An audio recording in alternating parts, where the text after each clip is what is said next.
Good morning, St. Andrews. My name is Michelle Partington, and I am an elder here at the church.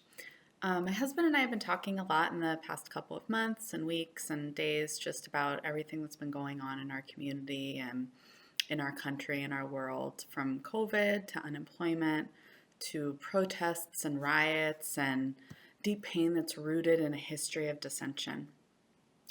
He brought up the idea of loving your neighbor and how, as the church, it's our job to frame everything that we do within that mindset. Matthew 22, verse 36 to 40 says, "Teacher, what is the greatest commandment under the law?" Jesus replied, "Love the Lord your God with all your heart and with all your soul and with all your mind. This is the first and greatest commandment. Love your neighbor as yourself. All the law and the prophets hang on these two commandments."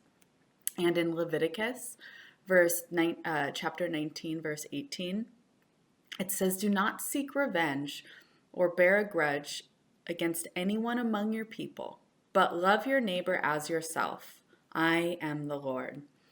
We are followers of Jesus who are called to empathize with those around us and called to love those around us. A rabbi from the 13th century, Rabbi Moses ben Nahum, said, "One should place no limitations upon the love for the neighbor, but instead a person should love to do an abundance of good for his fellow being as he does himself." It's important to remember that a neighbor doesn't necessarily just mean those that live around you or those that are close to you. It means everyone you come in contact with.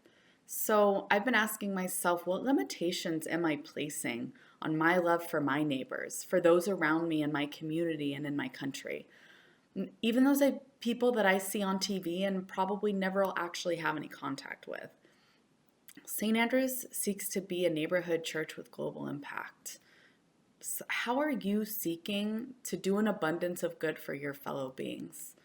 No matter how you feel about the unrest and dissension that we're currently wrestling with in our country, these people are our neighbors. Don't place any limitations on your love for them.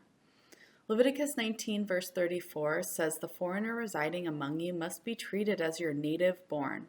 Love them as yourself, for you were foreigners in Egypt. I am the Lord your God." I encourage you and challenge you to treat the foreigners among you, those you don't see eye to eye with, and those that you might not necessarily understand, as if they were your native born, with love and empathy. We as a church should be a place where where there are no limitations for the love that we give to our neighbors. Thank you, St. Andrews. God bless.